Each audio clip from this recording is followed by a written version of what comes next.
നമ്മളിപ്പോൾ സ്റ്റോക്ക് എക്സ്ചേഞ്ചുമായിട്ട് ബന്ധപ്പെട്ട ക്ലാസ്സുകൾ കണ്ടിന്യൂ ചെയ്യുകയാണ്. നെക്സ്റ്റ് ടോപ്പിക് എന്ന് പറയുന്നത്, നിങ്ങൾക്കിപ്പോൾ ഞാനിവിടെ ഒരു 2 ടേംസ് പരിചയപ്പെടുത്തി തരാം. വളരെ പ്രധാനപ്പെട്ട ടേംസ് ആണ്. 2 പ്രധാനപ്പെട്ട നമ്മുടെ ഈ ടോപ്പിക്കിലെ തന്നെ ഏറ്റവും പ്രധാനപ്പെട്ട 2 ടേംസുകൾ. നിങ്ങളിപ്പോൾ ഈ വാക്കുകൾ മാത്രം കേട്ടാൽ മതി, വേറെ സെൻറ്റൻസുകളൊന്നും വായിക്കാൻ നിൽക്കേണ്ട. ഈ ഒരു 2 വേർഡ് മാത്രം നോക്കുക. Investment versus speculation. 2 English word, വേറെ ഒന്നും തന്നെ ഞാനിപ്പോൾ പറയുന്നില്ല. നിങ്ങൾ ഈ സെൻറ്റൻസ് ഒന്നും വായിക്കാൻ നിൽക്കേണ്ട, കാര്യങ്ങളൊക്കെ ഞാൻ പറഞ്ഞുതരാം.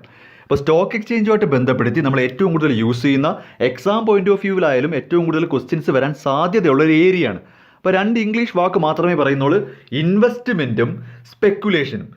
നോക്കൂ, ഇൻവെസ്റ്റ്മെൻ്റ് എന്ന് പറഞ്ഞാൽ എന്താണ്, സ്പെക്കുലേഷൻ എന്ന് പറഞ്ഞാൽ എന്താണ് എന്ന ഒരു 1 മാർക്ക് ക്വസ്റ്റ്യൻ്റെ ഏരിയ അല്ല ഇത്. എന്താണ് ഇൻവെസ്റ്റ്മെൻറ്റ്, എന്താണ് സ്പെക്കുലേഷൻ എന്ന് മാത്രം പഠിച്ചങ്ങ് വിടാവുന്നൊരു ഏരിയ അല്ല. ഈ ഇൻവെസ്റ്റ്മെൻറ്റ്, സ്പെക്കുലേഷൻ എന്ന 2 ടേമിനകത്ത് കുറേ ടോപ്പിക്കുകൾ പഠിക്കാനുണ്ട്. മിക്കവാറും ഇതെല്ലാം പല ക്വസ്റ്റ്യൻ പേപ്പറിൽ ഞാൻ കണ്ടിട്ടുണ്ട്. അതായത് പ്രധാനപ്പെട്ടൊരു ഏരിയ ആണ്. ഒരിക്കൽ കൂടെ മനസ്സിലാക്കുക, what do you mean by investment, what do you mean by speculation, ഇതല്ല പഠിപ്പിക്കാൻ ഉദ്ദേശിക്കുന്നത്. നമുക്ക് കുറച്ചധികം കാര്യങ്ങൾ പഠിക്കാനുണ്ട്, പ്രധാനപ്പെട്ടതാണ്. മെയിനായിട്ട് ഈ ഒരു ഏരിയയിൽ ഡിസ്കസ് ചെയ്യേണ്ടത്, ഓക്കെ, ഒബ്വിയസ്ലി എന്താണ് ഇൻവെസ്റ്റ്മെൻറ്റ് എന്ന് പഠിക്കണം. ഒരു ഇൻവെസ്റ്റ്മെൻറ്റ് എന്നതുകൊണ്ട് മീൻ ചെയ്യുന്നത് എന്താണ്. നെക്സ്റ്റ്, എന്താണ് സ്പെക്കുലേഷൻ, സ്പെക്കുലേഷൻ എന്ന വാക്കിൻ്റെ അർത്ഥം എന്താണ്, ആരാണൊരു സ്പെക്കുലേറ്റർ, സ്പെക്കുലേറ്റർ എന്ന് വിളിക്കുന്നത് ആരെയാണ്. കൂടാതെ difference between investment and speculation പഠിക്കണം. Difference between investor and speculator ഉണ്ട്, അത് പഠിക്കണം. ഫാക്ടേഴ്സ് അഫക്റ്റിംഗ് ഇൻവെസ്റ്റ്മെൻറ്റ്, നമ്മളൊരു ഇൻവെസ്റ്റ്മെൻറ്റ് ചെയ്യുമ്പോൾ എന്തൊക്കെ ഫാക്ടേഴ്സാണ് കൺസിഡർ ചെയ്യേണ്ടത്, ആ കാര്യം നോക്കണം. ഡിഫറൻറ്റ് ടൈപ്സ് ഓഫ് സ്പെക്കുലേറ്റേഴ്സ്, പ്രധാനപ്പെട്ട ടോപ്പിക്കാണ്. Different types of speculators. ഇവിടെയാണ് നിങ്ങളെ കാത്തിരിക്കുന്ന ഒരു 4 ചേട്ടന്മാരുണ്ട്. ഒരു ബുള്ള്, ഒരു ബെയർ, ഒരു സ്റ്റാഗ്, ഒരു ലൈം ഡക്ക്. വഴിയേ കാണാം, എങ്കിലും വളരെ പ്രധാനപ്പെട്ടതാണ്. ഈ ടൈപ്പ് ഓഫ് സ്പെക്കുലേറ്റേഴ്സ് എന്ന ടോപ്പിക്കിനകത്താണ് പ്രധാനമായിട്ടും ആ 4 പേര് വരുന്നത്. Bull, bear, stag, lame duck എന്നൊക്കെ പറയും. ഓക്കെ, അത് നമുക്ക് വഴിയേ കാണാം. മറ്റൊന്ന് ടൈപ്പ് ഓഫ് സ്പെക്കുലേറ്റീവ് ട്രാൻസാക്ഷൻസ്, അതും കൂടെ പഠിക്കാനുണ്ട്. ഇത് പുതിയ സിലബസിനകത്ത് ആഡ് ചെയ്തിരിക്കുന്നതാണ്. അതായത് നിങ്ങൾക്ക് പഠിക്കാനുണ്ട്. നമ്മുടെ 2 വർഷം മുൻപുള്ള ഈ സെയിം സബ്ജക്റ്റിൻ്റെ സിലബസിൽ ഇല്ലാത്തൊരു കാര്യമായിരുന്നു. അപ്പോൾ ഇതൊരു പുതിയ ടോപ്പിക്കാണ്, ടൈപ്പ് ഓഫ് സ്പെക്കുലേറ്റീവ് ട്രാൻസാക്ഷൻ. ഈ ടോപ്പിക്ക് പുതിയതാണെന്നല്ല ഞാൻ ഉദ്ദേശിക്കുന്നത്, നമ്മുടെ സിലബസിനകത്ത് ഇതൊരു പുതിയ ടോപ്പിക്കാണ്. ഇതിനകത്ത് കുറേ ടെക്നിക്കൽ ടേമുകളൊക്കെ പഠിക്കാൻ വരും. Wash sale, price rigging, cornering എന്നൊക്കെ പറഞ്ഞ് ഒരു കാരണവശാലും സ്വന്തമായിട്ട് ഒരു വാക്ക് കേട്ട് എഴുതാൻ പറ്റുന്ന ടൈപ്പ് അല്ലത്. ഇത് പഠിച്ചാലേ എഴുതാൻ പറ്റൂ. ഇപ്പോൾ സ്പെക്കുലേറ്റീവ് ട്രാൻസാക്ഷൻസ്, ഇപ്പോൾ വാഷ് സെയിൽ, വാഷ് സെയിൽ എന്ന് കേട്ട് കഴിഞ്ഞാൽ നിങ്ങൾ എന്തെങ്കിലും എഴുതി വെക്കും. വാഷ് സെയിൽ അതെന്തായാലും അല്ല. കോർണറിങ്, ഒരു മൂലയ്ക്ക് കൂട്ടിയിടുക എന്നുള്ളതല്ല. ഓക്കെ, അപ്പോൾ അത്തരത്തിൽ വളരെ പ്രധാനപ്പെട്ട ഒരു ടോപ്പിക്കാണ് ഇതെല്ലാം. അപ്പോൾ നമുക്ക് ഓരോന്നായിട്ട് നോക്കാം. അപ്പോൾ പഠിക്കാനുള്ള കാര്യങ്ങൾ ഇത്രയുണ്ട്. അതുകൊണ്ട് തന്നെ ഒരൊറ്റ ക്ലാസ്സിൽ ഞാൻ തീർക്കത്തില്ല, 2-3 ക്ലാസ് ആയിട്ട് പാർട്ട് എ, ബി, സി ആയിട്ട് തീർക്കാം. ഓക്കെ, സോ എന്താണ് ഇൻവെസ്റ്റ്മെൻറ്റ്, എന്താണ് സ്പെക്കുലേഷൻ, ആരാണ് speculator, difference between investment and speculation, difference between investor and speculator, what are the factors affecting investment, ആരൊക്കെയാണ് speculators, different type of speculators, ഏതൊക്കെയാണ് speculative transactions, different type of speculative transaction. ഇത്രയുമാണ് നമ്മുടെ topics. Just ഒന്ന് പറഞ്ഞതേ ഉള്ളൂ. Okay, so നമുക്കിനി ഓരോന്നായിട്ട് deal ചെയ്യാം. അപ്പോൾ എന്താണ് ഇൻവെസ്റ്റ്മെൻറ്റ്, അവിടുന്ന് തുടങ്ങാം. മീനിങ്ങിൽ നിന്ന് തുടങ്ങാം. ഇൻവെസ്റ്റ്മെൻറ്റിൻ്റെയും സ്പെക്കുലേഷൻ്റെ അർത്ഥം ഒന്ന് പഠിപ്പിക്കണ്ടേ, ഇത് രണ്ടും എന്താണെന്ന് അറിയേണ്ടേടൂ. അപ്പോൾ എന്താണ് ഇൻവെസ്റ്റ്മെൻറ്റ്, എന്താണ് സ്പെക്കുലേഷൻ, ഇതാണ് പറയാൻ വരുന്നത്. നോക്കൂ, ഇൻവെസ്റ്റ്മെൻ്റ് എന്ന് പറഞ്ഞാൽ ഒരു ലോങ് ടേം നേച്ചറാണ്. അതായത് ലോങ് ടേമിലേക്ക് വേണ്ടി ഒരു റെഗുലർ ഇൻകം പ്രതീക്ഷിച്ച്, ഞാൻ പറഞ്ഞ് ശ്രദ്ധിച്ച് കേട്ടോണേ, ലോങ് ടേമിലേക്ക് expectation of making gain the future form of dividend, interest, capital gain എന്ന് ഉദ്ദേശിക്കുന്നത്. നോക്കൂ, ലോങ് ടേം മുന്നിൽ കണ്ടാണ്. ലോങ് ടേമിലേക്ക് നമ്മൾ റെഗുലർ ഇൻകം പ്രതീക്ഷിച്ചുകൊണ്ട് നമ്മൾ പൈസ മുടക്കുന്നതിനെയാണ് ശരിക്കും പറഞ്ഞു കഴിഞ്ഞാൽ ഇൻവെസ്റ്റ്മെൻറ്റ് എന്ന് വിളിക്കുന്നത്. ഇപ്പോൾ ഒരു ബിസിനസ്സുകാരനെ സംബന്ധിച്ച് പുള്ളിക്കാരൻ 10 ലക്ഷം രൂപ മുടക്കി ഒരു മെഷീനറി വാങ്ങിയിടുന്നതും ഇൻവെസ്റ്റ്മെൻ്റ് ആണ്.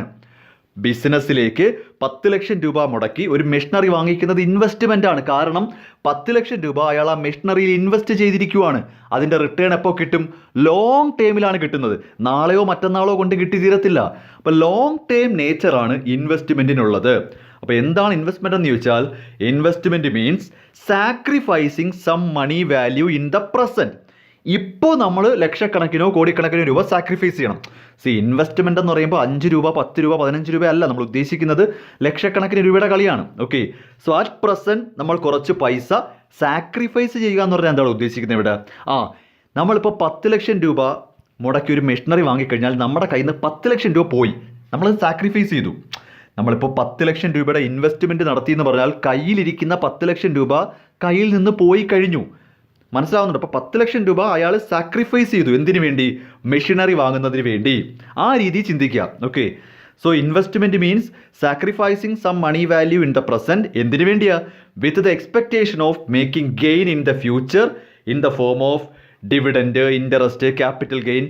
ഡിവിഡൻ്റ് ആയിട്ടോ ഇൻട്രസ്റ്റ് ആയിട്ടോ ക്യാപിറ്റൽ ഗെയിൻ ആയിട്ടോ ഏതെങ്കിലും രീതിയിൽ പണം തിരികെ കിട്ടും എന്ന പ്രതീക്ഷയിൽ അറ്റ് പ്രസൻറ്റ് കുറേ പൈസ മുടക്കുന്നതിനെയാണ് ഇൻവെസ്റ്റ്മെൻ്റ് എന്ന് പറയുന്നത്.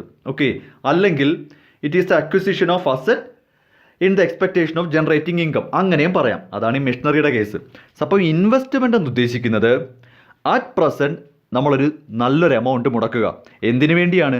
ഫ്യൂച്ചറിൽ ഒരു ഇൻകം കിട്ടും. അത് ഡിവിഡൻ്റ് ആയിട്ടോ ഇൻട്രസ്റ്റ് ആയിട്ടോ. ക്യാപിറ്റൽ ഗെയിൻ എന്ന് ഉദ്ദേശിക്കുന്നത് ഫ്യൂച്ചറിൽ ഈ ഇൻവെസ്റ്റ്മെൻറ്റ് വിറ്റ് കാശ് ഫുള്ളായിട്ട് ക്യാഷ് ആക്കാമെന്ന്. ഓക്കെ, അതിപ്പോൾ അസറ്റിൻ്റെ കേസ് വരത്തില്ല, ലാൻഡിൻ്റെയൊക്കെ കേസ് വേണമെങ്കിൽ പറയാം.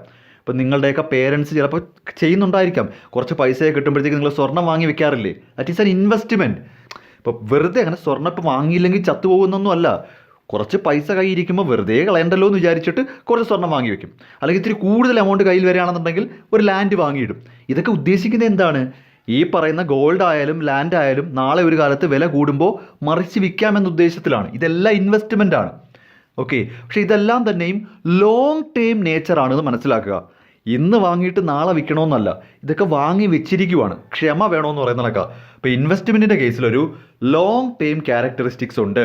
ഓക്കെ, സോ നമ്മളൊരു കമ്പനിയുടെ ഷെയർ വാങ്ങുന്ന ഇൻവെസ്റ്റ്മെൻ്റ് ആണ്, ഡിബഞ്ചർ വാങ്ങുന്ന ഇൻവെസ്റ്റ്മെൻ്റ് ആണ്, നമ്മളൊരു ബിസിനസ്സിലേക്ക് ഫിക്സഡ് അസറ്റ് വാങ്ങിയിടുന്ന ഇൻവെസ്റ്റ്മെൻ്റ് ആണ്, വീട്ടിൽ ഗോൾഡ് വാങ്ങുന്ന ഇൻവെസ്റ്റ്മെൻ്റ് ആണ്, ലാൻഡ് വാങ്ങുന്നത് ഇൻവെസ്റ്റ്മെൻ്റ് ആണ്.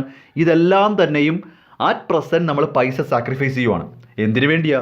ഫ്യൂച്ചറിൽ ലോങ് ടൈം നേച്ചറാണ്. ഫ്യൂച്ചറിൽ ഒരു ബെനിഫിറ്റ് കിട്ടുന്നതിന് വേണ്ടി.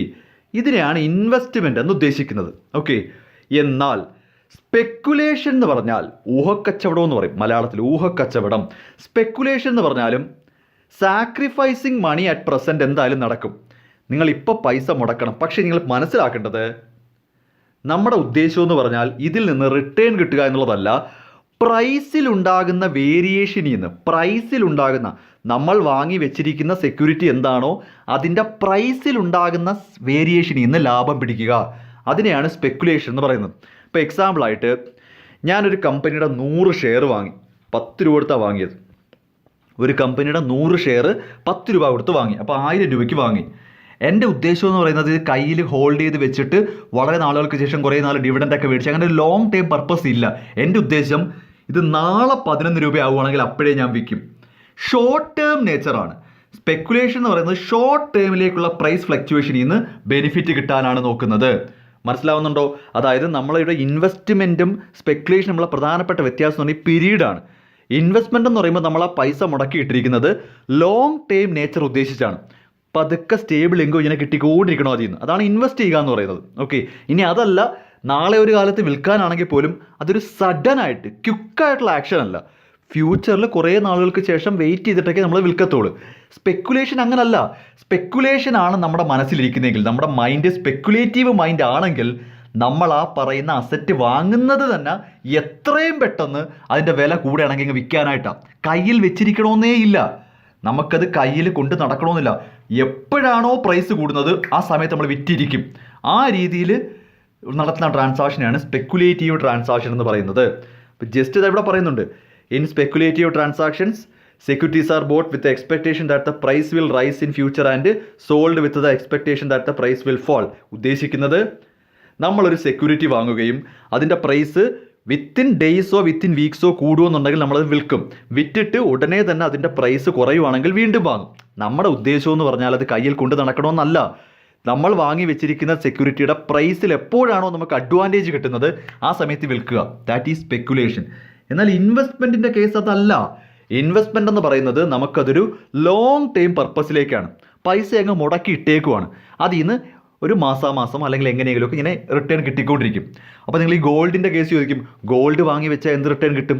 ഞാൻ പറയുന്നല്ലോ, ഗോൾഡ് വാങ്ങി വെക്കുന്നതും അസറ്റ് വാങ്ങി വെക്കുന്നതും ഇൻവെസ്റ്റ്മെൻ്റ് ആണ്. കാരണം അത് ലോങ് ടൈം നേച്ചറിനാണ്. ഇപ്പോൾ ഇന്ന് നിങ്ങൾ ഒരു പവന് ശ്രദ്ധിച്ചോണേ, ഒരു പവൻ 35,000 രൂപയ്ക്ക് വാങ്ങി. വീട്ടുകാരായാലും അങ്ങനെ വാങ്ങി വിചാരിക്കും. 1 പവൻ സ്വർണം 35,000 രൂപയ്ക്ക് വാങ്ങി. നാളത്തെ പത്രം നാളെ നോക്കുമ്പോൾ അത് 35,500 കൂടി എന്ന് കരുതി നമ്മൾ സ്വർണ്ണം വാങ്ങി വിറ്റ് കളയത്തില്ല. ഇതാണ് ഞാൻ ഉദ്ദേശിക്കുന്നത്. 35,000 രൂപയ്ക്ക് വാങ്ങിയെങ്കിൽ അതവിടെ ഇരിക്കട്ടെ. 1-2 കൊല്ലം കഴിയട്ടെ. ഈ ആറ്റിറ്റ്യൂഡാ. ലാൻഡ് വാങ്ങുന്നു, 1 സെന്റിന് 1,00,000 രൂപയ്ക്ക് വാങ്ങി. 1 സെന്റിന് 1,00,000 രൂപയ്ക്ക് വാങ്ങിയിട്ടിരിക്കുകയാണ്. നാളെ അതിൻ്റെ വില 1,100,000 1,100,000 എന്ന് കരുതി നമ്മൾ വിൽക്കത്തില്ല. ലാൻഡ് അവിടെ കിടക്കട്ടെ, 1,00,000 അല്ലേ, 2-3 വർഷം കഴിയുമ്പോൾ അത് 2,00,000 ആകുമായിരിക്കും. ഈ ആറ്റിറ്റ്യൂഡാണ് ഇൻവെസ്റ്റ്മെൻറ്റിന്. മനസ്സിലാവുന്നുണ്ടോ? പക്ഷേ സ്പെക്കുലേഷൻ അങ്ങനല്ല. സ്പെക്കുലേഷൻ്റെ കേസിൽ കൂടുതലും ഷെയറിൻ്റെ കേസേ പറയാൻ പറ്റൂ. സെക്യൂരിറ്റീസാണ് കൂടുതലും സ്പെക്കുലേഷൻ യൂസ് ചെയ്യുന്നത്. 10 രൂപ വിലയുള്ള ഷെയർ വാങ്ങി, നാളെ അതിന് 11 നമ്മുടെ ഉദ്ദേശം എന്താ? ഇത് കൈ വെക്കണമെന്നില്ല. ചിലപ്പോൾ ഞാനതങ്ങ് വിൽക്കും, കാര്യം 1 രൂപ ലാഭം കിട്ടുമല്ലോ. എന്നിട്ട് ഞാൻ വീണ്ടും വില കുറഞ്ഞ ഏതെങ്കിലും ഒരു ഷെയർ വാങ്ങും, അതിൻ്റെ വില കൂടുമ്പോൾ വിൽക്കും. നമ്മുടെ ഉദ്ദേശം ഇത് കൈ കൊണ്ട് നടക്കണമെന്നേ ഇല്ല. നമ്മൾ വാങ്ങുന്ന വിലയേക്കാൾ കൂടുതൽ വില കിട്ടുവാണെങ്കിൽ അപ്പം തന്നെ കാച്ചിയേക്കുക. അതാണ് സ്പെക്കുലേഷൻ. വ്യത്യാസം മനസ്സിലായല്ലോ? ഇനി കൂടുതൽ വ്യത്യാസങ്ങളിലേക്ക് പോകാം. ഇൻവെസ്റ്റ്മെൻറ്റും സ്പെക്കുലേഷനും തമ്മിലുള്ള വ്യത്യാസമാണ്. ഇപ്പോൾ ഈ പറഞ്ഞതിൽ നിന്നൊക്കെ തന്നെ കുറേയൊക്കെ പറയാൻ പറ്റും. Difference between investment and speculation. Meaning ഞാൻ പറഞ്ഞു കഴിഞ്ഞു. Investment means sacrificing some money value in the present with the expectation of making gain in the future. Okay, ഇവിടെ പക്ഷേ അങ്ങനല്ല.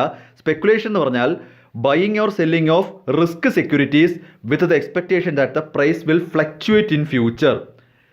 നമ്മൾ ഇന്നൊരു 10 രൂപ കൊടുത്തൊരു ഷെയർ വാങ്ങുകയും നാളെ അതിൻ്റെ വില 11 ആവുകയും എന്ന് വിശ്വസിച്ചാണ് ഇത് വാങ്ങുന്നത്. ഓക്കെ, ഇനി വില കുറയുവാണെന്നുണ്ടെങ്കിൽ നമ്മൾ നഷ്ടം തന്നെയാണ്, വിൽക്കാതിരുന്നാൽ മതിയല്ലോ. വില കുറയുവാണെന്നുണ്ടെങ്കിൽ നമ്മളത് വിൽക്കുന്നില്ല, വില കൂടുന്നവരെ വെയിറ്റ് ചെയ്യും. പക്ഷെ ഒറ്റ കാര്യമുള്ളൂ, നമ്മുടെ ഉദ്ദേശം എന്ന് പറയുന്നത് പ്രൈസിലുള്ള ഫ്ലക്ച്വേഷൻ നമുക്ക് അഡ്വാൻറ്റേജ് ആയിട്ട് തോന്നിയാൽ അപ്പോഴേ നമ്മൾ വിൽക്കും. ഇത് കയ്യിൽ വെച്ചിരിക്കത്തില്ല. നമുക്ക് ഡിവിഡൻറ്റും വേണ്ട, ഇൻട്രസ്റ്റും വേണ്ട, ഒന്നും വേണ്ട. ഈ വില വ്യത്യാസത്തിലുള്ള ലാഭം മാത്രം മതി. പീരീഡ് പറഞ്ഞേ. ഇൻവെസ്റ്റ്മെൻറ്റ് എത്ര പീരീഡിലേക്കാണ്? ലോങ് പീരീഡാണ്. സ്പെക്കുലേഷൻ ഷോർട്ട് പീരീഡാണ്. റിസ്ക് എങ്ങനെ ആയിരിക്കും? റിസ്ക് ആലോചിച്ച് നോക്കി. ഇൻവെസ്റ്റ്മെൻറ്റിൽ റിസ്ക് മോഡറേറ്റ്. കാര്യം നമ്മൾ ലോങ് ടൈമിലേക്കാണ് വെച്ചിരിക്കുന്നത്. ഇടയ്ക്ക് വെച്ച് നമുക്ക് ചിലപ്പോൾ തോന്നും, അയ്യോ നമുക്ക് നഷ്ടമാണല്ലോ, വെയിറ്റ് എന്ന രീതിയിലാണ്. ഇപ്പോൾ സ്വർണ്ണത്തിൻ്റെ വില നമ്മൾ വാങ്ങിയത് 35,000 രൂപയ്ക്കാണ്. അയ്യോ 34,000 ആവുന്നു, 33,000 ആവുന്നു. അതിനിപ്പോൾ എന്താ? നമ്മൾ ഇന്നോ നാളെയോ വിൽക്കാൻ പോകുന്നില്ലല്ലോ, വെയിറ്റ് ചെയ്യുക. നമ്മൾ ലോങ് ടൈമിലേക്കല്ലേ വാങ്ങിയിരിക്കുന്നത്. അപ്പോൾ ഇൻവെസ്റ്റ്മെൻറ്റിനെ സംബന്ധിച്ച് റിസ്ക് വളരെ കുറവാണ്. കാര്യം ലോങ് ടൈമിൽ ഇരിക്കുമ്പോൾ എപ്പോഴെങ്കിലും നമുക്ക് ലാഭം കിട്ടിക്കോളും. ആ സമയത്ത് വിറ്റാൽ മതി. ചിലപ്പോൾ 1 വർഷം കഴിഞ്ഞായിരിക്കാം, 2 വർഷം കഴിഞ്ഞായിരിക്കാം, ആയിക്കോട്ടെ. നമ്മുടെ മൈൻഡ് എന്ന് പറയുന്നത് ലോങ് ടൈമിലേക്ക് സെറ്റ് ചെയ്തിരിക്കുകയല്ലേ. പക്ഷേ സ്പെക്കുലേഷനിൽ ഭയങ്കര റിസ്ക്കാണ്. കാര്യം ഷോർട്ട് പീരീഡിലേക്ക് വിറ്റ് കാശാക്കാനാണ് ഇരിക്കുന്നത്. അപ്പോൾ ഈ ഷോർട്ട് പീരീഡിൽ നമ്മൾ ഉദ്ദേശിക്കുന്ന കണക്ക് പ്രൈസ് മൂവ് ചെയ്യുന്നില്ലെങ്കിൽ പണി കിട്ടും. കാര്യം സ്പെക്കുലേറ്ററുടെ മൈൻഡ് വെറും എന്താ പറയുക, കുറച്ചുകൂടി വ്യക്തമായ ടൈം പാസ്സാണ്. ആ രീതിയിൽ പറഞ്ഞുതരാം. ഇയാൾക്ക് ഇതിങ്ങനെ ഹോൾഡ് ചെയ്ത് വെച്ചിരിക്കണമെന്നൊന്നുമില്ല. ഇന്നിപ്പോൾ ഷെയർ വാങ്ങി ഇന്ന് വൈകിട്ട് തന്നെ വില കൂടി അപ്പം തന്നെ വിൽക്കുക, അതാണ് ഉദ്ദേശം. ഓക്കെ, അതുകൊണ്ട് തന്നെ കുറേ നാൾ വെയിറ്റ് ചെയ്തിരിക്കുക എന്ന് പറയുന്നത് പുള്ളിക്കാരന് നഷ്ടമാണ്. അപ്പം അൺഫേവറബിൾ കണ്ടീഷൻ തന്നെ ഇങ്ങനെ നിന്നുകൊണ്ടിരുന്നു കഴിഞ്ഞാൽ സ്പെക്കുലേഷനിൽ റിസ്ക് വരും. ഫണ്ട് യൂസ്ഡ് മെയിനായിട്ട് ഇൻവെസ്റ്റ്മെൻ്റ് ആണെങ്കിൽ നമ്മുടെ സ്വന്തം ഫണ്ടാണ്. നമ്മളാരും കടം വാങ്ങി ലോങ് ടൈം ഇൻവെസ്റ്റ്മെൻറ്റ് നടത്തത്തില്ല, അത് ഭയങ്കര നഷ്ടമായി പോകും. പലിശയ്ക്ക് പൈസ എടുത്ത് നമ്മൾ ലോങ് ടൈമിലേക്ക് ഇൻവെസ്റ്റ്മെൻറ്റ് നടത്തുക. കാര്യം ഇല്ല, പലിശ കൊടുത്ത് തന്നെ നമ്മൾ മുടിഞ്ഞു പോകും. ഇൻവെസ്റ്റ്മെൻറ്റ് എപ്പോഴും സ്വന്തം പൈസയ്ക്കായിരിക്കണം.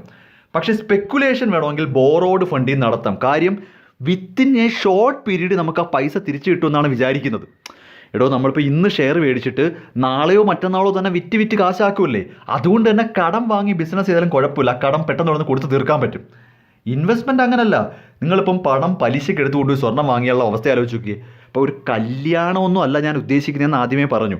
സ്വർണം വാങ്ങുന്നത് വെറുതെ കയ്യിൽ പൈസ ഇരിക്കുമ്പോൾ അതങ്ങ് ഇൻവെസ്റ്റ് ചെയ്യുവാണ് ഗോൾഡിൽ. അതല്ലാതെ നമ്മുടെ വീട്ടിലെ ഒരു കല്യാണമൊക്കെ ആണെന്നുണ്ടെങ്കിൽ അതിനെ ഇൻവെസ്റ്റ്മെൻ്റ് എന്ന് പറയാൻ പറ്റത്തില്ല. അത് നമ്മളെ പേരൻസിനെ സംബന്ധിച്ച് ആ സ്വർണ്ണം വാങ്ങി കൊടുത്തങ്ങ് വിടയല്ലേ. അതല്ല ഉദ്ദേശിക്കുന്നത്, ഗോൾഡെന്ന് ഉദ്ദേശിക്കുന്നത്.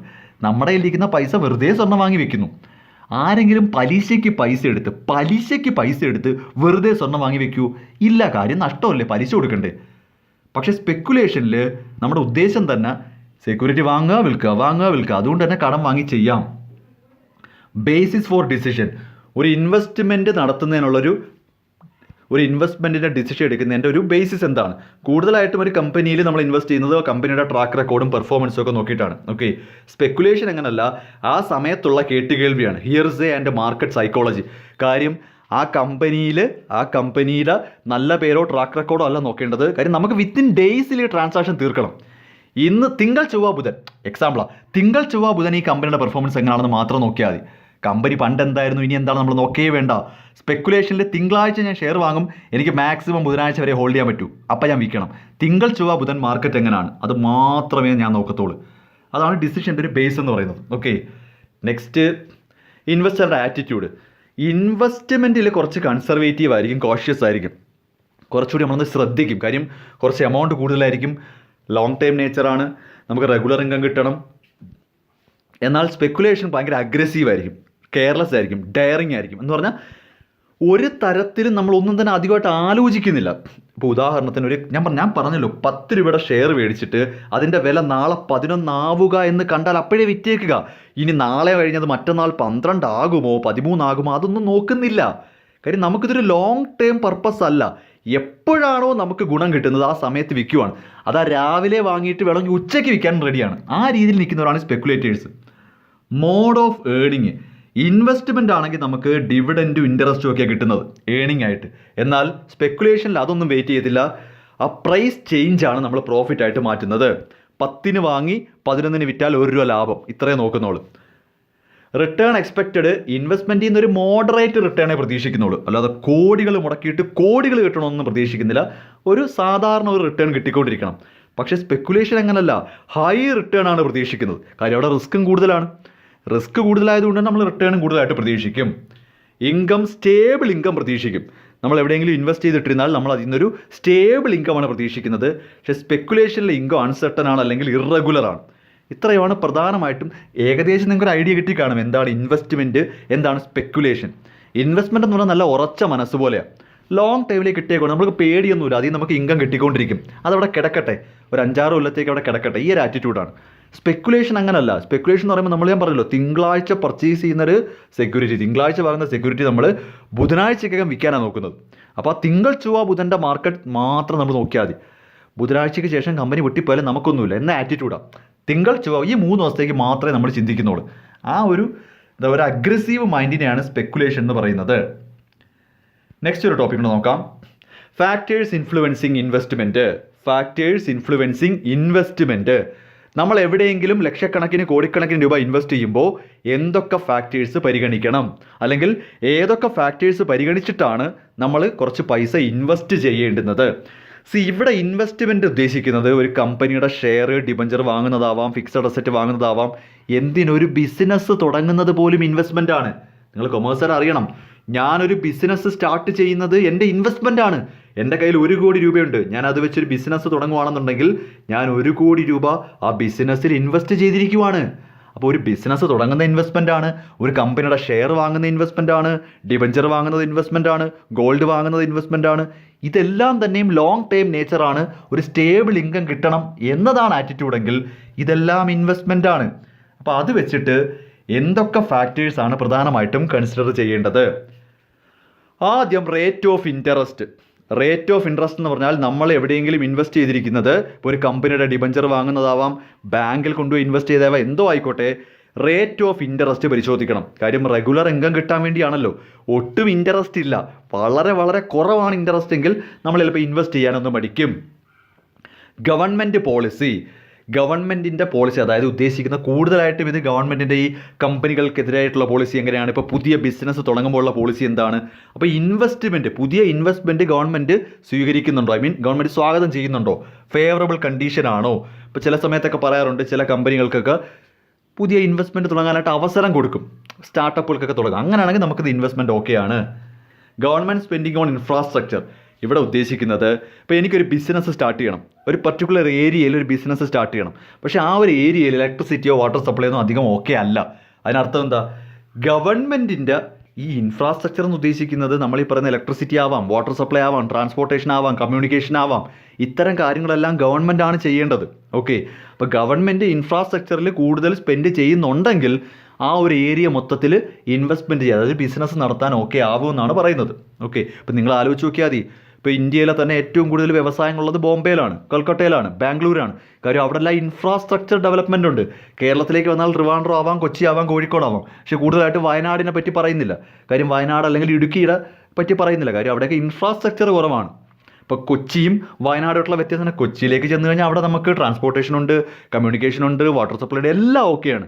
പക്ഷേ വയനാട് എന്നൊരു ഏരിയ എന്ന് പറയുമ്പോൾ കുറച്ചുകൂടി റൂറലാണ്. അവിടെ അത്രത്തോളം ഇൻഫ്രാസ്ട്രക്ചർ ഡെവലപ്പായി വന്നിട്ടില്ല. അപ്പോൾ ഗവൺമെൻറ് ഇൻഫ്രാസ്ട്രക്ചർ ഡെവലപ്പ് ചെയ്തെടുക്കാൻ റെഡി ആണെങ്കിൽ ആളുകൾ കൂടുതലായിട്ട് അവിടേക്ക് ഇൻവെസ്റ്റ് ചെയ്യാൻ റെഡിയാണ്. മറ്റൊന്ന് റിസർച്ച് ആൻഡ് ടെക്നോളജിക്കൽ അഡ്വാൻസ്മെൻറ്റ്. ഇതും നേരത്തെ പറഞ്ഞ പോലെ തന്നെ പുതിയ റിസർച്ചോ അല്ലെങ്കിൽ ടെക്നോളജിക്കൽ അഡ്വാൻസ്മെൻറ്റോ ഒക്കെ വന്നാൽ അതനുസരിച്ച് ഇൻവെസ്റ്റ്മെൻറ്റും നമുക്ക് കൂട്ടാം. Banking facility strong and dependable banking facility ഉണ്ടെങ്കിൽ തീർച്ചയായിട്ടും ഇൻവെസ്റ്റ് ചെയ്യാൻ റെഡിയാണ്. ഇപ്പോൾ ഉദാഹരണത്തിന് എൻ്റെ കയ്യിൽ 1 കോടി രൂപയുണ്ട്, എനിക്ക് 50 ലക്ഷം രൂപയും കൂടെ ഉണ്ടെങ്കിൽ ഒരു ബിസിനസ് ചെയ്യാൻ പറ്റും. ഈ 50 ലക്ഷം രൂപ ഒരു ബാങ്ക് തരാൻ റെഡിയാണെങ്കിൽ ഞാൻ ആ 1.5 കോടിയുടെ ഇൻവെസ്റ്റ്മെൻറ്റ് അവിടെ നടത്തും. എൻ്റെ കയ്യിൽ 1 കോടി ഉണ്ട്, പക്ഷേ 50 ലക്ഷം കൂടെ ഉണ്ടെങ്കിലേ ആ ഇൻവെസ്റ്റ്മെൻറ്റ് ചെയ്യാൻ പറ്റൂ. ഈ 50 ലക്ഷം ഒരു ബാങ്ക് തരാൻ റെഡിയാണെങ്കിൽ നമ്മുടെ രാജ്യത്തേക്ക് ഞാൻ 1.5 കോടിയുടെ ഇൻവെസ്റ്റ്മെൻറ്റാണ് നടത്താൻ പോകുന്നത്. മറ്റൊന്ന് ടാക്സ് ഇൻസെൻറ്റീവ് ഓൺ സേവിങ്. നമ്മൾ ഈ ഇൻസെൻറ്റീവ്സ്, അതായത് ടാക്സിൽ ഏതെങ്കിലും തരത്തിലുള്ള ഗുണങ്ങൾ കിട്ടുമെന്നുള്ള ഇൻവെസ്റ്റ്മെൻ്റ് ആണ് കൂടുതൽ നമ്മൾ ചെയ്യുന്നത്. ഇപ്പോൾ ഉദാഹരണത്തിന് ഒരു കമ്പനിയുടെ ഷെയർ വാങ്ങുക, അല്ലെങ്കിൽ അതിനേക്കാൾ ഉപരിയായിട്ട് ഗവൺമെൻറ്റിൻ്റെ കുറേ സ്കീമുകളുണ്ട്. മനസ്സിലാകുന്നുണ്ടോ? ഗവൺമെൻറ്റിൻ്റെ കുറേ സ്കീമുകളിലേക്ക് നമ്മൾ ഇൻവെസ്റ്റ് ചെയ്ത് കഴിഞ്ഞാൽ ടാക്സ് ബെനിഫിറ്റ് കിട്ടും. ഇപ്പോൾ കൂടുതലായിട്ടും ടാക്സ് ബെനിഫിറ്റ് കിട്ടുമെന്നുണ്ടെങ്കിൽ അതിലേക്കുള്ള ഇൻവെസ്റ്റ്മെൻറ്റ് കൂടുതൽ ചെയ്യും. ഇതൊക്കെയാണ് സാധാരണഗതിയിൽ ഒരു ഇൻവെസ്റ്റ്മെൻറ്റ് ചെയ്യാൻ പോകുമ്പോൾ നമ്മുടെ മനസ്സിലുണ്ടാവേണ്ടത്. ഓക്കെ, സോ അപ്പോൾ നമ്മൾ ഈ ഒരു ടോപ്പിക്കിൽ പഠിച്ചു തീർത്തത് investment, speculation, difference between investment and speculation, factors affecting investment. ഇത്രയാണ് ഇപ്പോൾ ഇന്നത്തെ ക്ലാസ്സിൽ കഴിഞ്ഞത്. എന്താണ് ഇൻവെസ്റ്റ്മെൻറ്റ്, എന്താണ് speculation, difference between investment and speculation, what are the factors affecting investment. Okay, നിങ്ങൾ ഒറ്റ കാര്യം മൈൻഡിൽ വെച്ചിരുന്നാൽ മതി. ഇൻവെസ്റ്റ്മെൻറ്റും സ്പെക്കുലേഷനും നമ്മൾ ആ ഡിഫറൻസ് ഉണ്ടല്ലോ അത് നന്നായിട്ട് നോക്കി വെച്ചേക്കണം. അതറിയാമെന്നുണ്ടെങ്കിൽ ബാക്കി എല്ലാം നിങ്ങൾക്ക് ഓക്കെയാണ്. എന്താണ് ഇൻവെസ്റ്റ്മെൻറ്റ്? ആ വാക്കിൽ തന്നെ ഉണ്ട്. ഇൻവെസ്റ്റ് ചെയ്യുക എന്ന് ഉദ്ദേശിക്കുന്നത് നിങ്ങൾക്കറിയാമല്ലോ, കുറേ നാളത്തേക്കുള്ളൊരു ഇൻവെസ്റ്റ്മെൻറ്റ് എന്നൊക്കെ പറയത്തില്ലേ, ലോങ് ടൈം ആണ്. സ്പെക്കുലേഷൻ എന്ന് പറയുമ്പോൾ അങ്ങനെയല്ല, ഷോർട്ട് ടൈം ആണ്. പെട്ടെന്ന് ലാഭം കിട്ടണം, പെട്ടെന്ന്. ആ ഒരു ആറ്റിറ്റ്യൂഡ് മാത്രം മനസ്സിൽ വെച്ചിരുന്നാൽ മതി. നിങ്ങൾ അങ്ങനെ അങ്ങ് പഠിച്ചാൽ മതി. ഓക്കെ, അപ്പോൾ നമ്മൾ ഇൻവെസ്റ്റ്മെൻറ്റ് പഠിച്ചു, സ്പെക്കുലേഷൻ പഠിച്ചു, difference between investment and speculation പഠിച്ചു, ഫാക്ടേഴ്സ് അഫക്റ്റിംഗ് ഇൻവെസ്റ്റ്മെൻറ്റ്. ബാക്കി ടോപ്പിക്ക് അടുത്ത ക്ലാസ് ആയിട്ട് വരും. ഓക്കെ.